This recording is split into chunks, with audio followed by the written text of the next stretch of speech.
అందరికీ praise lord. November 24 ఈరోజు దేవుని వాగ్దానము. పర్వతములు తొలగిపోయినను, మెట్టలు తత్తరిల్లినను, నా కృప నిన్ను విడిచిపోదు.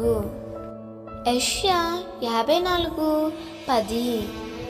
పరిస్థితులను బట్టి మనుషులు మారిపోతూ ఉంటారు. ప్రతికూలతలను బట్టి కన్న తల్లి కూడా కొన్నిసార్లు తన కడుపున పుట్టిన బిడ్డలను విడిచిపెట్టవచ్చు. అయితే నిన్ను తన పోలికలో, తన రూపంలో చేసుకున్న దేవుడు నీకిస్తున్న వాగ్దానము. పర్వతములు తొలగిపోయినను, మెట్టలు తత్తరిల్లినను, నా కృప నిన్ను విడిచిపోదు. పరిస్థితులు ఎంత ప్రతికూలంగా ఉన్నా, నీ చుట్టూ ఎన్ని సమస్యలు ఆవరించినా, ఆయన కృప మాత్రము నిన్ను విడిచిపోదు.